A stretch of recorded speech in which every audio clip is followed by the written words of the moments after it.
Hello बच्चों, कैसे हो। उम्मीद करता हूँ बढ़िया होंगे, फर्स्ट क्लास होंगे। बच्चों, मैं राहुल सर, क्लास 10th का सॉरी, क्लास 10th का एसएसटी का जो सिविक्स का चैप्टर है, फर्स्ट चैप्टर सत्ता की साझेदारी का ये सेकंड वीडियो है। इससे पहले एक वीडियो बना चुका हूँ। तो इस वीडियो को हम अब कंटिन्यू करते हैं। इससे पहले हम जो कुछ हमने पढ़ा बहुत अच्छे से एनालाइज किया उसको। तो जिसने वो वीडियो ना देखी हो वो देख लेना, तो आपको समझ में आ जाएगा। ये सब हम पढ़ चुके हैं पहले। आज हम पढ़ेंगे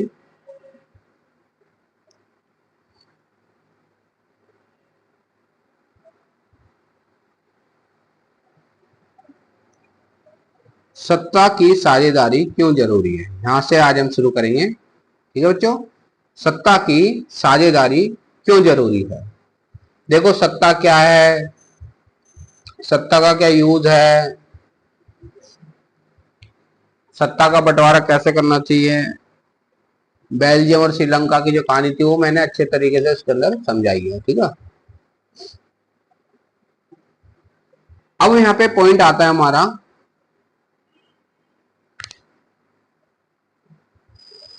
कि सत्ता की साझेदारी क्यों जरूरी है।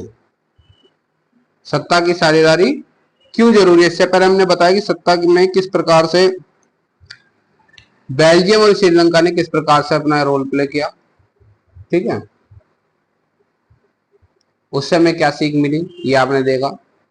लेकिन अब यह बात आती है कि आपसे एग्जाम में पूछ लेगा कि सत्ता की साझेदारी क्यों जरूरी है, तो आपको पता होना चाहिए भाई क्यों जरूरी है। तो चलो स्टार्ट करते हैं। देखो, ये कह रहा है कि इस प्रकार सत्ता के बंटवारे के पक्ष में दो तरह के तर्क दिए जा सकते हैं। तर्क मतलब अपने विचार दिए जा सकते हैं।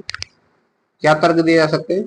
पहला पहला क्या है कि सत्ता का बंटवारा ठीक है क्योंकि इससे विभिन्न सामाजिक समूहों के बीच टकराव का अंदेशा कम हो जाता है। बिल्कुल सही बात है भाई। इसका मतलब ये हुआ कि जो अगर सत्ता का बंटवारा हो जाता है, मतलब सत्ता को लो, बंटवारे का मतलब ये नहीं कि उनको बांट दिया प्रॉपर, मतलब उनको भी उसमें शामिल कर लिया। अलग जो समाज के समूह के लोग हैं, संस्कृति के लोग हैं, उनको भी इसमें शामिल कर लिया। ये है इसका मतलब, उनको भी इसमें भागीदारी दे दी। ये है बंटवारा। ये नहीं कि उनको हाँ भाई ये सारा काम वो आप ही देखोगे, ऐसा नहीं है। सरकार का रोल नहीं है अब इसमें, ऐसा नहीं होता। इनमें क्या है, उनको भी इसमें शामिल कर लिया जाता है। विकास की दौड़ में सभी लोगों को साथ लेके चलना होता है। ये है इसका मतलब।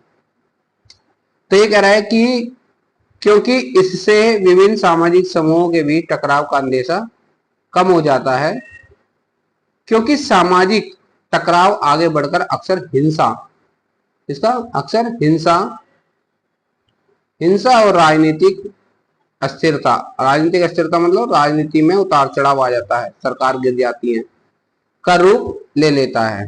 देखो, मैंने कहा सरकार गिर जाती है, तो सरकार गिरने का मतलब ये नहीं कि सरकार ठोकर लग गई गिर गई।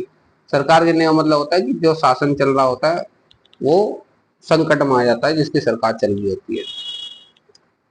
इसलिए सत्ता में हिस्सा दे देना राजनीतिक व्यवस्था के स्थायित्व के लिए अच्छा होता है। स्थायित्व मतलब उसका वो सही तरीके से राजनीतिक सत्ता चलती रहे, इसलिए सबको भागीदारी हिस्सा देना चाहिए, सबको शामिल करना चाहिए। विकास की दौड़ में सभी को साथ लेके चलना चाहिए, चाहे वो अमीर है चाहे वो गरीब है, चाहे वो किसी भी धर्म जाति संप्रदाय से संबंध रखता है, तो सबको शामिल करके चलना चाहिए। ठीक है, तो मतलब सबके हितों का ध्यान रखोगे तो कोई भी आपके अगेंस्ट नहीं बोलेगा, सरकार के खिलाफ नहीं बोलेगा।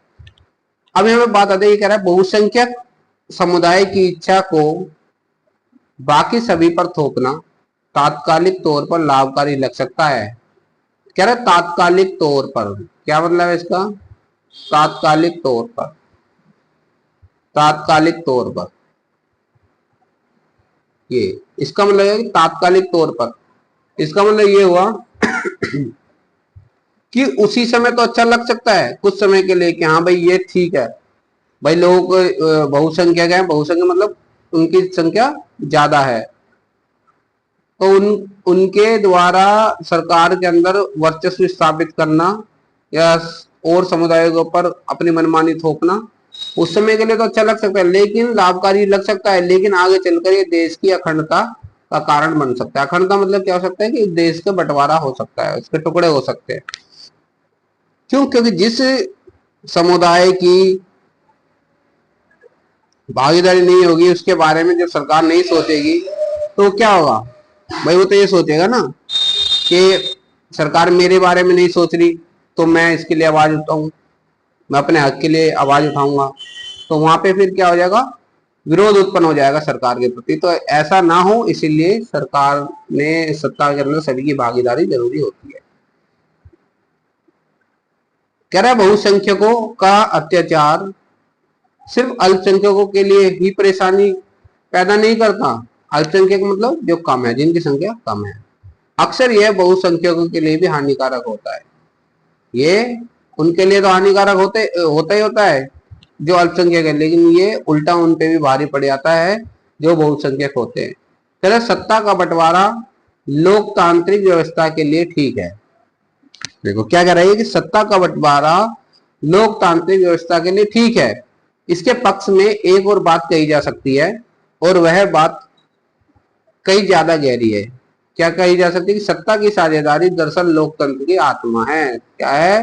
सत्ता की साझेदारी लोकतंत्र की क्या है? आत्मा है। ठीक है, तो सत्ता की साझेदारी क्या है? लोकतंत्र की आत्मा है। लोकतंत्र का मतलब ही होता है कि जो लोग इस शासन व्यवस्था के अंतर्गत हैं, जो लोग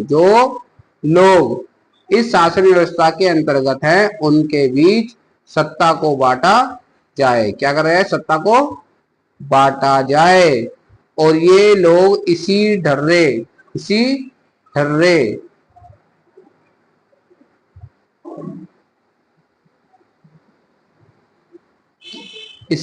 से रहें, मतलब इसी तरीके से रहें। इसलिए वेद सरकार वही है। वेद सरकार मतलब सही सरकार वही है। वेद सरकार वही है जिसमें अपनी भागीदारी के माध्यम से सभी समूह शासन व्यवस्था से जुड़ते हैं। जैसे ही मैंने बताया, सभी धर्म के, समुदाय के, संप्रदाय के, जाति के लोगों को विकास की धारा में साथ लेके चलना चाहिए, जिससे कि सभी के हितों का ध्यान रखा जाता है इसमें। ठीक है, इससे कोई भी समुदाय फिर नाराज नहीं होता। इन दो तर्कों में से एक को हम युक्ति परक और दूसरे को नैतिक तर्क कहते हैं। युक्ति मतलब युक्ति के द्वारा, नैतिक मतलब समाज की भलाई को ध्यान में रखते हुए। ठीक है, कह सकते हैं युक्ति परक या समझदारी का तर्क लाभकर परिणामों पर जोर देता है। कह रहा है जो युक्ति परक वाला तरीका है वो किस पे जोर देता है? किस पे जोर देता है? लाभ पर। किस पे? लाभ पर जोर देता है। जबकि नैतिक तर्क जो होता है वो सत्ता के बंटवारे के अंतर्गत महत्व को बताता है कि इसमें अगर हम इनको साथ लेके चलेंगे तो इसमें सरकार का कितना फायदा होगा, सरकार के लिए लाभकारी होगा। देखो अभी यहाँ पे एक चित्र दिखाया जाए। यहाँ लिखा है जर्मन गवर्नमेंट। क्या लिखा है यहाँ? ये जर्मन गवर्नमेंट, जर्मन इंजीनियर का बेहतरीन नमूना।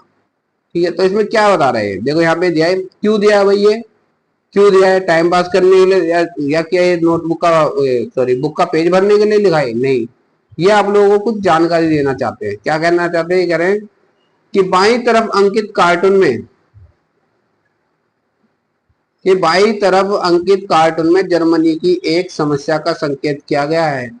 वहां क्रिश्चियन डेमोक्रेटिक पार्टी और सोशल डेमोक्रेटिक पार्टी नामक दो बड़ी पार्टियों की गठबंधन सरकार है।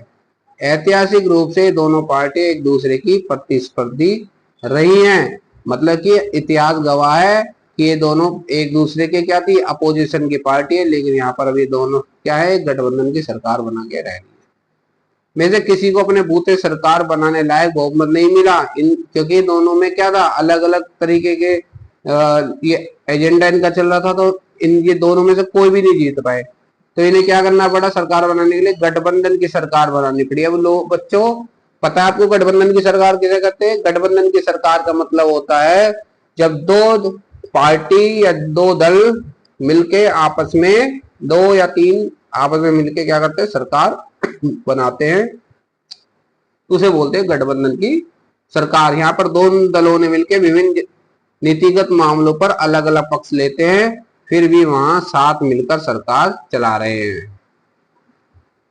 जर्मनी की संसद के बारे में जानकारी के लिए लॉगिन करें, मतलब अगर आप जानना चाहते हैं तो ये वेबसाइट दी है, इस पे आप जाके देख सकते हैं।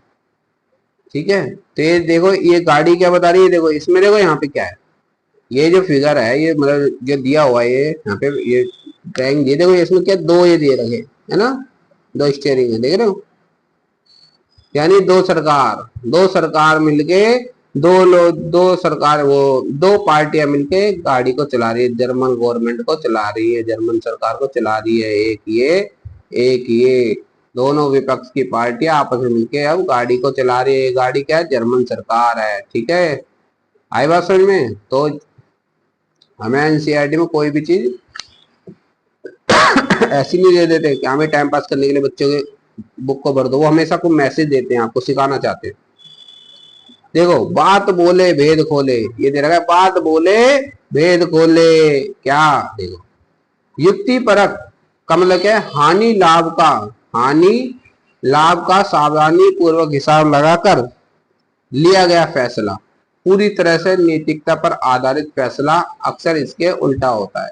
देखो, नैतिकता में क्या होता है, सिर्फ समाज की भलाई को, समाज में कोई व्यक्ति पीछे ना रह जाए उसे छोड़कर, उसको ध्यान में रखकर नैतिक परक काम किया जाता है, सबकी भलाई को ध्यान में रखते हैं। लेकिन युक्ति परक में क्या देखा जाता है कि हानि और लाभ का भी हमें ध्यान रखना है कि सरकार में इससे किसी को नुकसान ना हो। ठीक है, देश की अर्थव्यवस्था और सरकार सही तरीके से चलती रहे। देखो ये यहाँ पे ये नोटबुक है, ये क्या कह रही है? क्या समझा क्या जाना, क्या बोला ये?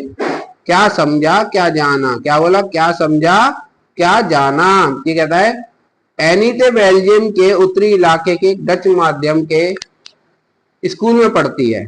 फ्रेंच बोलने वाले उसके अनेक स्कूल साथी चाहते हैं कि पढ़ाई फ्रेंच में ही हो।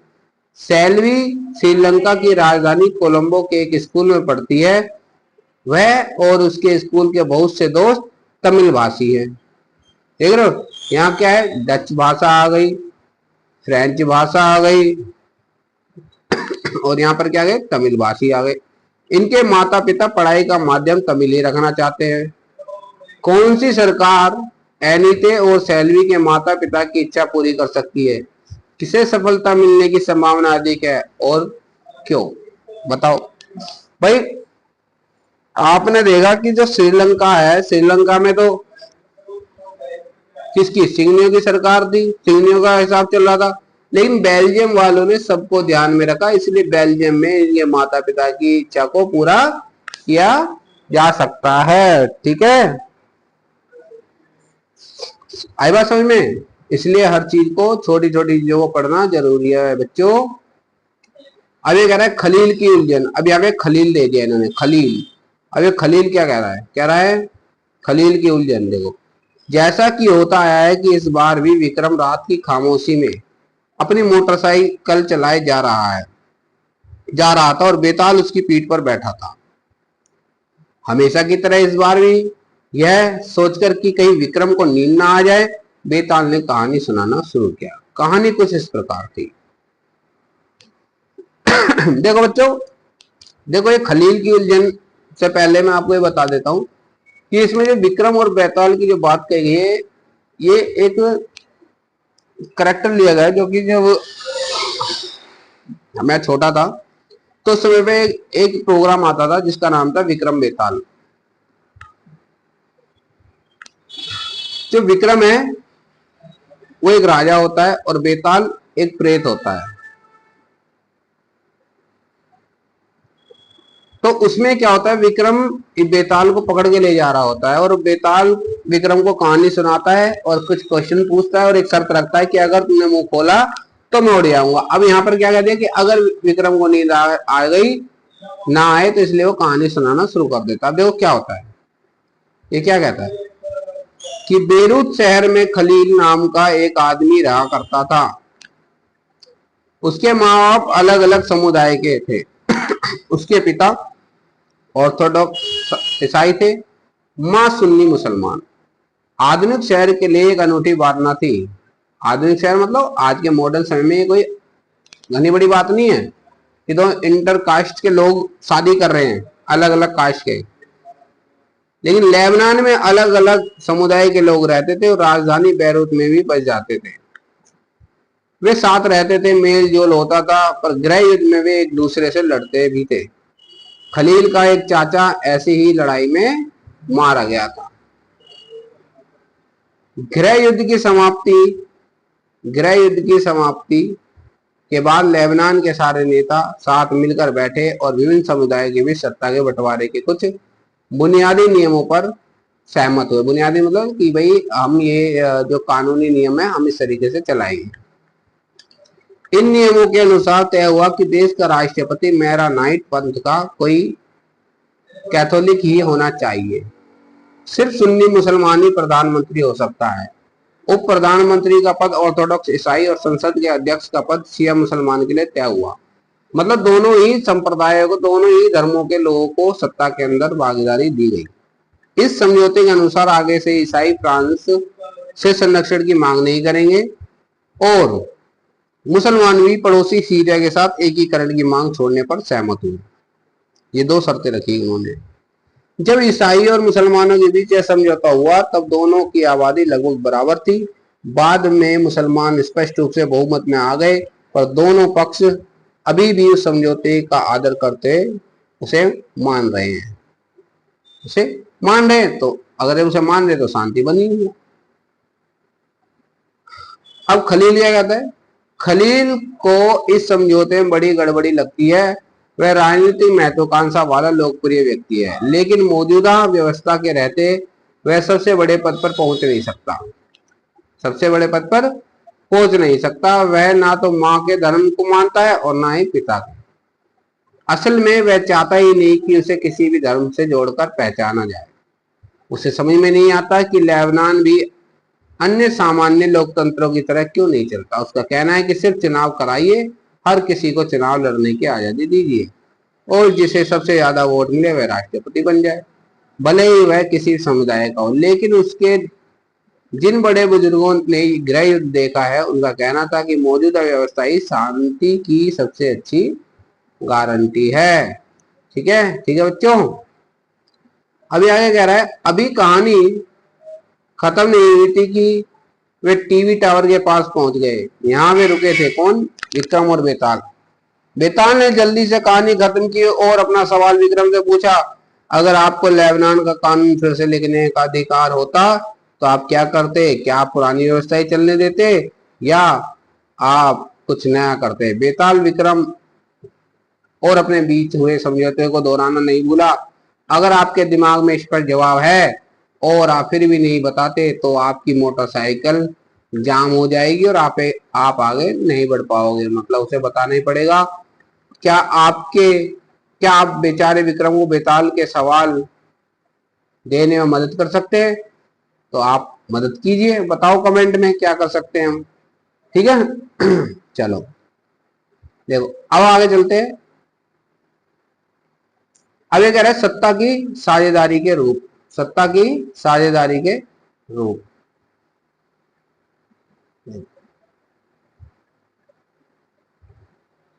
सत्ता की साझेदारी के रूप कह रहा राजनीतिक सत्ता का बंटवारा नहीं किया जा सकता। राजनीतिक सत्ता का बंटवारा नहीं किया जा सकता। इसी धारणा के विरुद्ध सत्ता की साझेदारी का विचार सामने आया था। लंबे समय से यही मान्यता चली आ रही थी कि सरकार की सारी शक्तियां एक व्यक्ति या किसी खास स्थान पर रहने वाले व्यक्ति के हाथ में रहनी चाहिए। अगर फैसले लेने की शक्ति बिखर गई तो तुरंत फैसला लेना और उन्हें लागू करना संभव नहीं होगा। लेकिन लोकतंत्र लेकिन लोकतंत्र का एक बुनियादी सिद्धांत है कि जनता ही सारी राजनीतिक शक्ति का स्रोत है। जनता ही सारी राजनीतिक शक्ति का क्या है, स्रोत है। इसमें लोग स्व शासन की संस्थाओं के माध्यम से अपना शासन चलाते हैं। एक अच्छे लोकतांत्रिक शासन में समाज के विभिन्न समूहों और उनके विचारों को उचित सम्मान दिया जाता है। क्या होता है? उचित सम्मान दिया जाता है और सार्वजनिक नीतियां तय करने में सबकी बातें शामिल होती हैं। इसलिए उसी लोकतांत्रिक शासन को अच्छा माना जाता है जिसमें ज्यादा से ज्यादा नागरिकों की क्या होनी चाहिए, भागीदारी होनी चाहिए। क्या होनी चाहिए? नागरिकों को राजनीतिक सत्ता में हिस्सेदार बनाया जाए। ठीक है, क्योंकि सबके हितों की बात फिर इसमें आ जाती है। ठीक है, आधुनिक लोकतांत्रिक व्यवस्था में सत्ता की साझेदारी के अनेक रूप हो सकते हैं। आइए हम कुछ प्रचलित उदाहरणों पर गौर करें। शासन के विभिन्न अंग जैसे विधायिका, कार्यपालिका, न्यायपालिका, इनके बीच क्या है, के बीच सत्ता का बंटवारा रहता है। इसे हम सत्ता का क्षैतिज वितरण कहेंगे। क्या कहेंगे? क्षैतिज वितरण कहेंगे, क्योंकि इसमें सरकार के विभिन्न अंग एक ही स्तर पर रहकर अपनी अपनी शक्ति का उपयोग करते हैं। ठीक है, ऐसे बंटवारे से यह सुनिश्चित हो जाता है कि कोई भी एक अंग सत्ता का असीमित उपयोग नहीं कर सकता। सत्ता का असीमित उपयोग नहीं कर सकता। असीमित मतलब कि जरूरत से ज्यादा उसका उपयोग नहीं कर सकता। जितनी जरूरत उतना ही उसको करेगा, उसका शोषण नहीं कर सकता, मिसयूज नहीं कर सकता।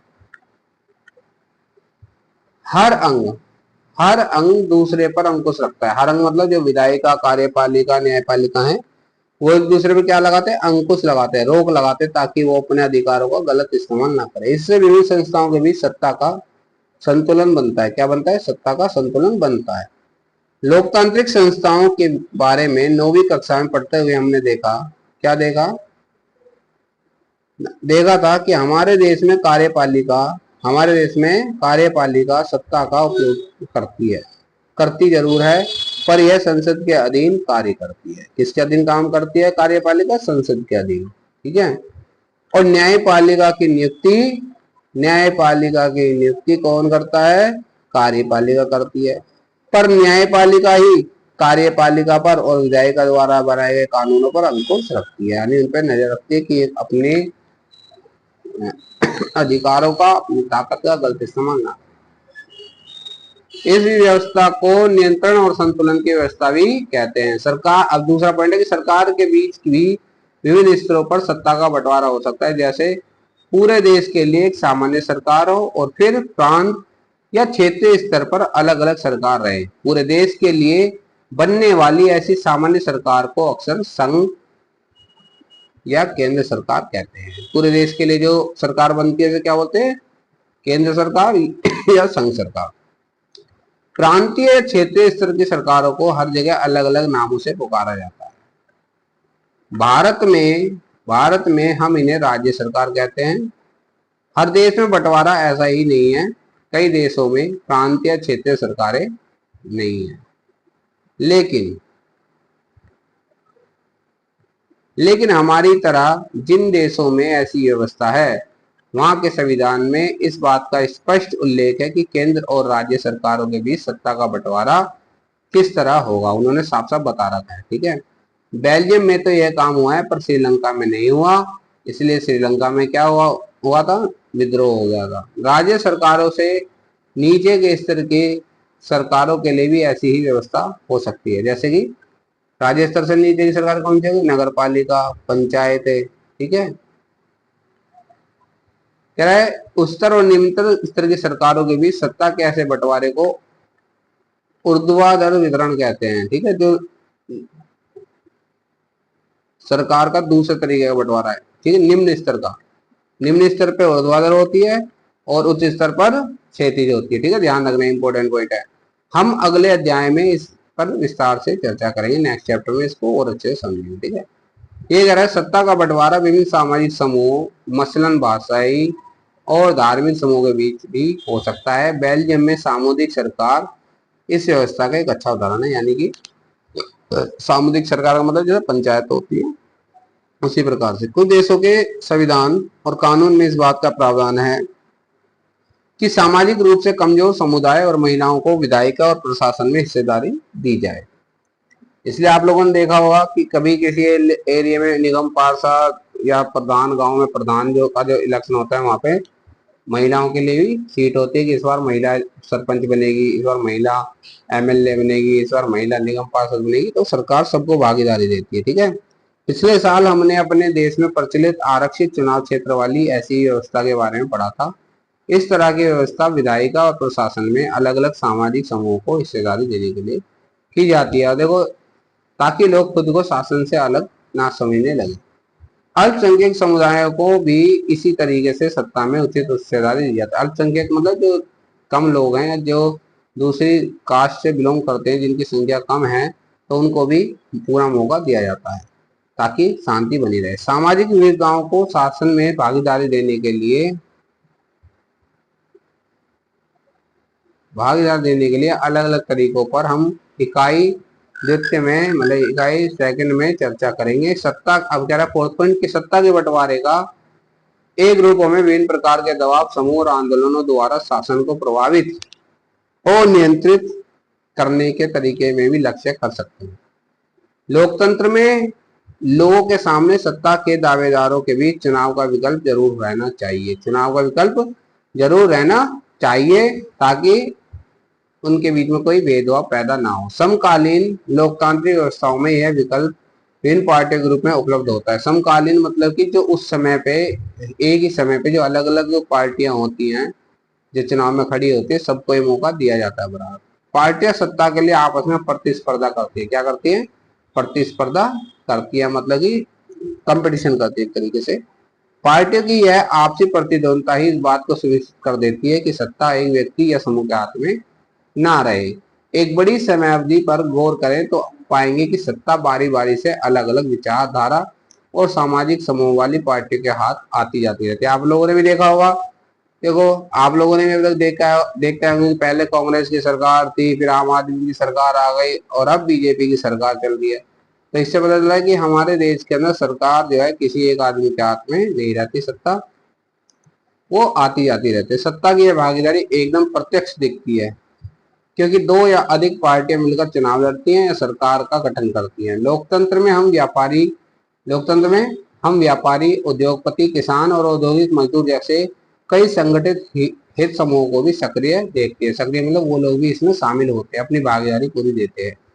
सरकार की विभिन्न समितियों में सीधी भागीदारी करके या नीतियों पर अपने सदस्य वर्ग के लाभ के लिए दबाव बनाकर ये समूह सत्ता में भागीदारी करते हैं। इकाई 3 में हम राजनीतिक दलों की कार्यप्रणाली पर गौर करेंगे। देखो हम यहाँ पे क्या दे दिया, मेरे स्कूल में हर महीने क्लास मॉनिटर बदल जाता है। क्या आप इसे इस सत्ता की भागीदारी बता रहे हैं? बताओ, क्या ये भी सत्ता की भागीदारी है?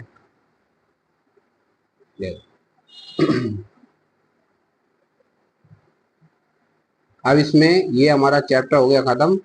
इसके क्वेश्चन आंसर हैं, ठीक है बच्चों। तो ये क्वेश्चन आंसर आप आराम से पढ़ लेना और कोई डाउट हो किसी में तो मुझसे डिस्कस कर लेना, मैं समझा दूंगा, ठीक है बच्चों।